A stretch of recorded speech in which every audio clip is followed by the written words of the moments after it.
রাধে রাধে।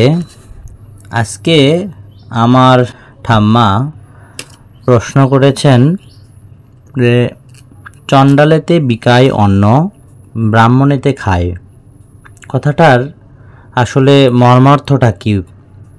এবং আরেকটা গ্রন্থে আমি দেখলাম সেখানে আছে চণ্ডালেরও পদধূলি ব্রাহ্মণেরও ভালে।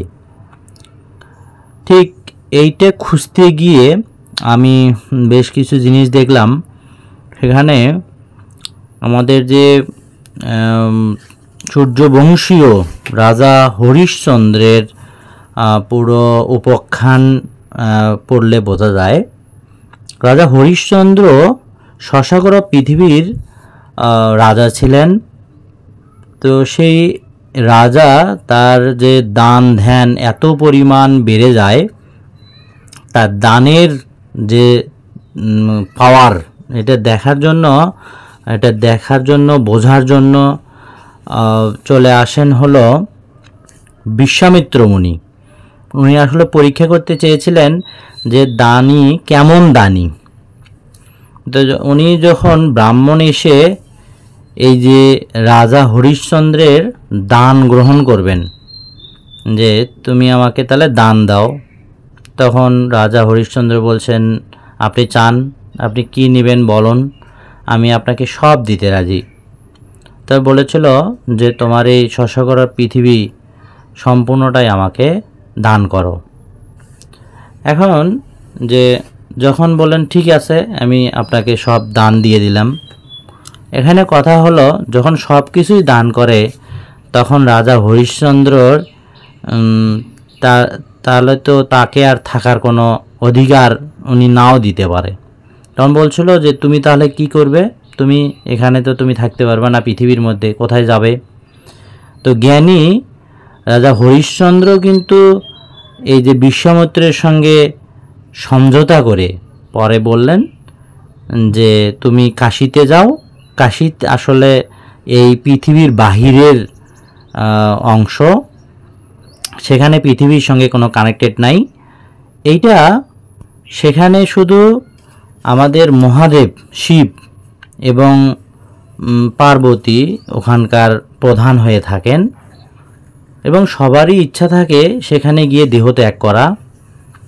শিবের কাজ হলো সেখানে যত মায়াপাশ থাকে সেগুলো কেটে দেয়, আর মা কালী মানুষকে তারক ব্রহ্ম নাম দিয়ে উদ্ধার করে নেন। হরি বল। তো সেইটাই করার জন্য রাজা হরিশ্চন্দ্র চলে গেলেন কাশীতে।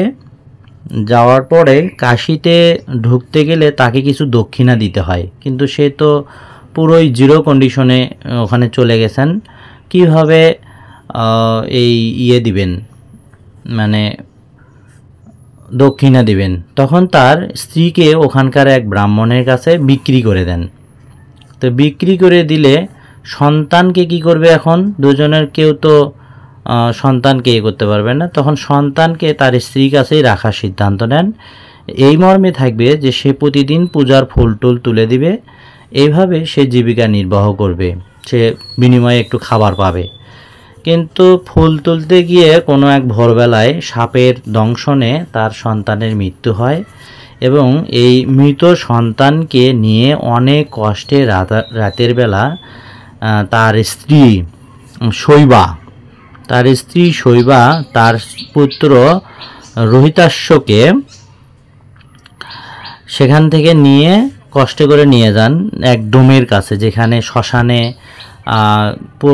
মানে পোড়ানো হয় বা দাহ করা হয়। সেখানে দাহ করতেও কিছু খরচ লাগে। তার স্বামী যে ওখানে ডোমের কাজ করে বা পোড়ার কাজ করে সেটা কিন্তু শৈবা জানতো না। সেখানে অনেক কিছু ঘটনার পরে যখন জানতে পারলেন রাজা হরিশ্চন্দ্র যে তারই সন্তানকে আজকে বিধির বিধানে আজকে তাকে পোড়াতে হবে বা শেষ কার্য করতে হবে, এবং একটা নিদারুণ দুঃখ কষ্টের সময় অতিবাহিত হচ্ছিল। সেই অতিবাহিত সময়টার মধ্যেও এত যখন কষ্ট সহ্য হচ্ছিল না, তখন বিশ্বামিত্র আবার সেখানে ফিরে আসেন এবং সব কিছু ফিরে দেন।